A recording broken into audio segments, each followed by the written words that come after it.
Bonsoir à tous, bienvenue sur la chaîne de CryptNab. On se retrouve aujourd'hui, comme tous les dimanches, on est le 1er mai 2022, il est 16h48 au moment où je tourne cette vidéo. Pour montrer un petit soutien, comme d'habitude, un petit like, un petit follow, quoi que ce soit d'utile pour la chaîne ou même sur le compte Twitter, ça fait toujours plaisir. Du coup, aujourd'hui, on va parler essentiellement Bitcoin, on va regarder un petit peu ce qui s'est passé, à quoi s'attendre. On va voir que ben, voilà, ce qui était attendu par l'order flow, que j'ai annoncé un peu voilà, toute la semaine, est bien produit. On va voir aussi un point sur les alts. On fera notamment un point, on me l'a demandé, donc on fera un point order flow tout d'abord. Et ensuite, on regardera plus particulièrement GLD, VET, CAPS. Et on m'a demandé aussi Dero. Donc je vais regarder, je connaissais pas. Donc je vais regarder graphiquement ce que ça donne. Pour commencer, du coup, on a fait la clôture mensuelle hier. Bon, il n'y a rien de spécifique à dire. On fait une bougie.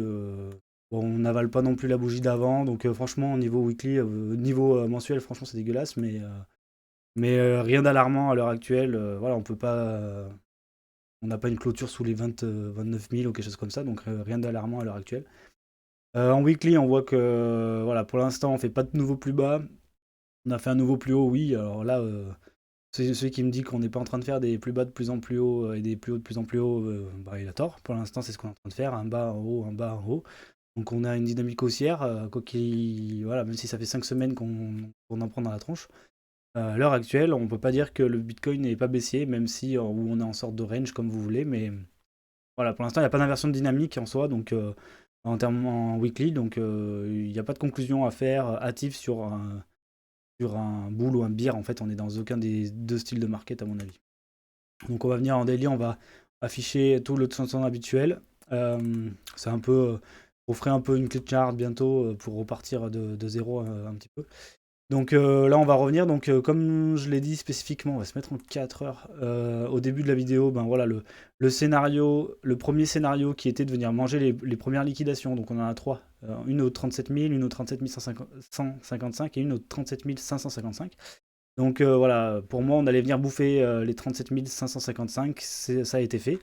Bah, pour liquider pas mal de monde, notamment au niveau des altcoins, parce qu'il y avait pas mal de leviers. On retournera voir après l'order flow pour vous montrer ce qui s'est passé. Donc on est toujours sur cette trendline baissière hein, en 4 heures là, donc on a tenté de la dépasser, mais on a tout de suite réintégré et on est venu liquider. Le point de vue intéressant, c'est qu'on continue la divergence, donc là on fait des plus bas de plus en plus bas avec un MACD qui continue de monter. Donc on va pas tarder à reprendre la main côté acheteur. Je pensais qu'on l'avait déjà repris par ici. Ça n'a pas été le cas. On pouvait avoir un double bottom, mais il y avait trop de levier sur les alts pour ça. Donc on est venu liquider pas mal les alts. C'est pour ça qu'ils ont pas mal trinqué. On le verra notamment avec EGLD par la suite. Donc à l'heure actuelle, pour estimer, on va dire plutôt vers où peut aller le marché dans les prochains jours, ce qu'on va faire, c'est regarder l'order flow. C'est sur quoi moi je me base en tout cas. Donc là, en 5 minutes, ce qu'on peut voir, on va bien reculer pour qu'on ait une vue d'ensemble.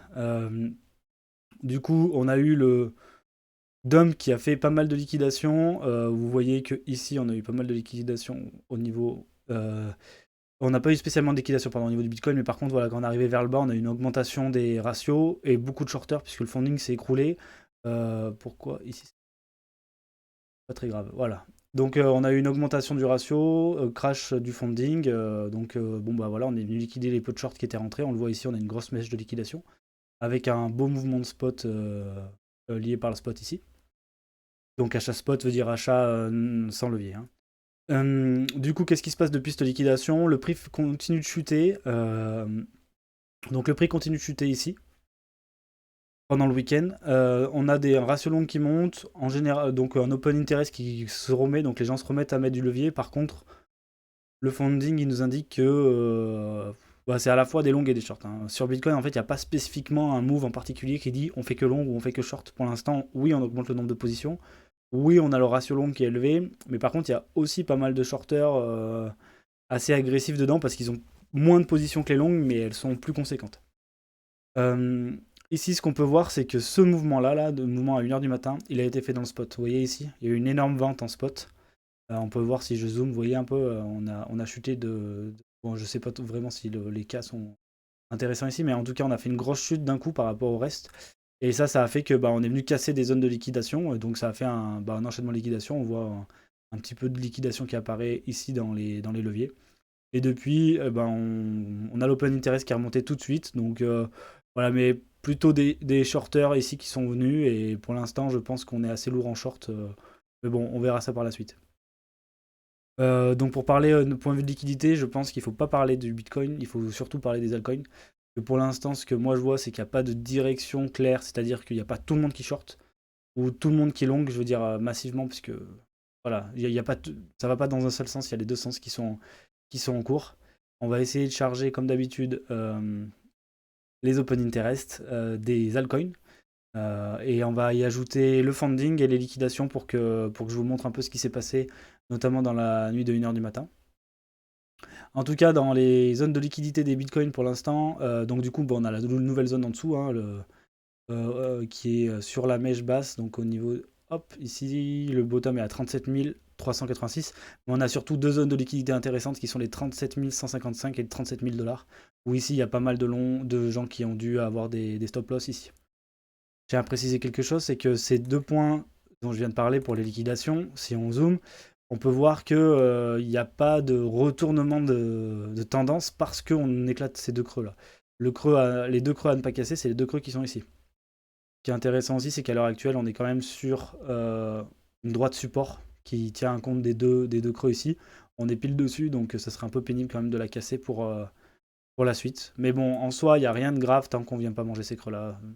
On ne fait pas une inversion de dynamique, on n'aura pas une nouvelle dynamique dit baissière, en tout cas en weekly, même si en daily, pour l'instant, oui, elle est baissière. Du coup, pour l'open interest, on va faire apparaître le funding, les liquidations. Comme d'habitude, pour faire apparaître les alts, on va aller ici, on va exclure le Bitcoin et j'enlève aussi ETH donc, pour le coup. Parce que voilà, ETH est quand même résistant maintenant, il a un cap important par rapport au Bitcoin. Hein, je parle pas par rapport au marché en général. On va se mettre en 5 minutes pour zoomer un peu sur ce qui s'est passé. Et là, on voit quelque chose de très intéressant, quelque chose qu'on n'a pas vu depuis plusieurs jours, même plusieurs semaines, je pense. C'est ce funding-là. Le funding est très, très, très négatif et c'est très intéressant. Donc pour l'instant, on va zoomer au maximum que je peux. Voilà. Donc qu'est-ce qui se passe depuis cet arrachement ici? On a eu une espèce de pas de FOMO, mais voilà, les gens, ils ont continué à long les altcoins. Et qu'est-ce qui s'est passé? C'est le Bitcoin qui est venu arracher les altcoins complètement. On le voit, regardez-moi ces liquidations, 50 millions, 57 millions même, à première vue. Donc 58 millions de liquidations au niveau des altcoins pendant la nuit. Donc oui, on a arraché les altcoins en fait. On a fait un mouvement, on a vendu sur le spot du Bitcoin, donc qui a fait cracher le Bitcoin et qui a fait cracher les altcoins derrière. Et du coup, et ben voilà, on voit bien que là, depuis cette nuit, 1h du matin, là, les fundings, ils sont revenus dans le négatif. Là, c'est intéressant pour envisager un rebond, d'accord? Depuis plusieurs semaines, si vous voulez, je vais me mettre en 4 heures même pour qu'on recule. Je ne sais pas si ça va réussir à charger tout de suite, mais en 4 heures, voilà. Donc là, sur toute la descente. Donc là, c'est le dernier sommet qu'on a fait. Il me semble, on est quoi, le 15 novembre? Non, là, c'est depuis 15 novembre. Donc là, c'est le top. Vous voyez ici, quand on a fait un rebond, on avait en 4 heures vraiment un funding négatif. On a fait le rebond, on est reparti. On a commencé à FOMO sur les alts, et on le voit bien ici, hein, regardez. L'open interest monte, tous les fundings passent en positif. Qu'est-ce qui se passe? On se retourne tout de suite et on vient les arracher. Et là, depuis, ça fait que descendre. Le plus intéressant, ça serait quand même que le funding continue d'être dans le négatif et que l'open interest monte. Ça voudrait dire que beaucoup de gens shortent les alts. Et là, on pourrait avoir un mouvement haussier qui serait assez impulsif. Que ce soit sur les altcoins et sur le Bitcoin. Donc voilà, c'est assez intéressant de voir ça. C'est plutôt bon pour pouvoir envisager peut-être des dernières liquidations. Voilà, donc vraiment, si pour moi, quand je vois un scénario comme ça au niveau des altcoins, pour moi, le scénario de cette semaine à envisager, c'est probablement, on va prendre le petit stylet, il y a deux possibilités. Soit on revient chercher les liquidations, les deux dernières là qui restent. Donc je suis en train de pointer mon écran avec le doigt, donc vous voyez rien. En dessous des 37 000 et des 37 155 au Bitcoin. Donc là, ça va vraiment faire mal. Ça va vraiment liquider un max de monde avant de repartir. Et ça serait pas déconnant qu'on fasse un move comme ça au niveau du Bitcoin pour qu'il y ait le moins de gens possible qui gagnent. Soit on va repartir comme ça, mais moi j'y crois moins. Je pense vraiment qu'on va faire ce creux, casser les plus bas ici et repartir. Et donc ça va faire quelque chose, une mèche, hein, ça va aller très vite. Hein. Une mèche, on va repartir et ça va décoller. Parce que le but c'est que les gens ne rentrent pas derrière. Donc voilà, après bien sûr, ça c'est le scénario où on liquide et que les gens se mettent pas à FOMO. Parce que si on crash et que les gens recommencent à mettre du levier en longue dans les altcoins ou dans le Bitcoin, on risque de pas repartir. Ça va être le problème. Mais en tout cas, voilà, comme je le dis, même en daily, regardez, on commence à avoir une potentielle divergence qui se forme. Donc là, on a eu une grosse poussée ici. Ben, le MACD est pas vraiment bas alors qu'on fait des pas de plus en plus bas. Donc on risque d'avoir une rattaque haussière d'ici peu. Ça, c'est bien entendu. Alors, tout ça, c'est si et seulement si on n'a pas un crash général des marchés, genre moins 20, moins 40% sur les marchés globaux qui sont pas du tout jolis en ce moment. Mais aujourd'hui, on ne parlera que des crypto-monnaies. Donc du coup voilà, mon scénario c'est vraiment plutôt haussier pour cette semaine. On va regarder vite fait EGLD parce qu'il est quand même assez triste. Parce que lui s'est pas mal fait liquider justement, devait y avoir pas mal de leviers. Et on voit qu'il a cassé sa droite support long terme. Donc j'espère qu'il va réussir à... Bon là on est en weekly donc on a un petit peu de temps. Mais il faudrait vraiment qu'à la fin de la semaine... Mais bon si on a une hausse ça devrait le faire. Mais il faudrait vraiment qu'à la fin de la semaine on clôture au-dessus de cette droite qui est quand même ici depuis on va dire...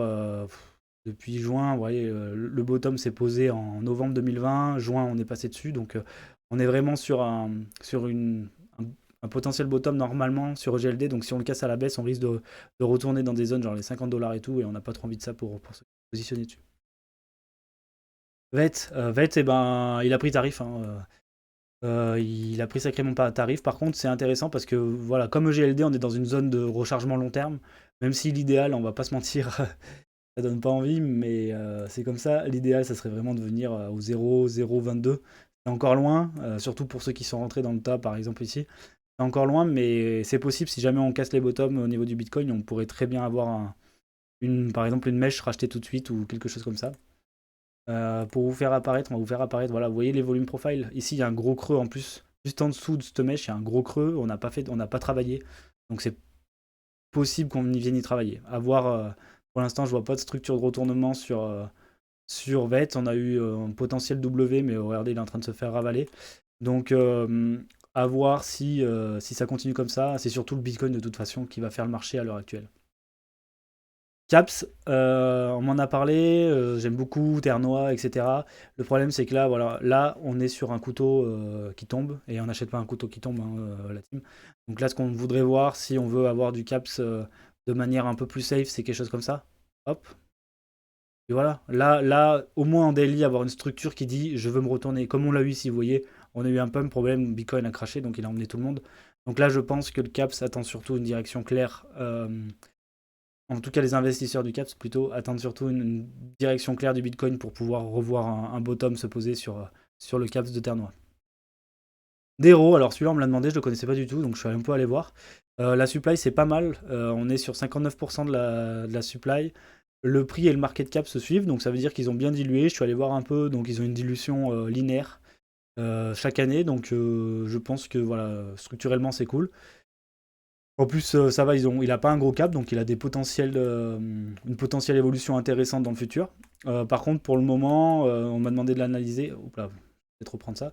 Euh, pour le moment, il est pas dans des conditions long terme, en tout cas.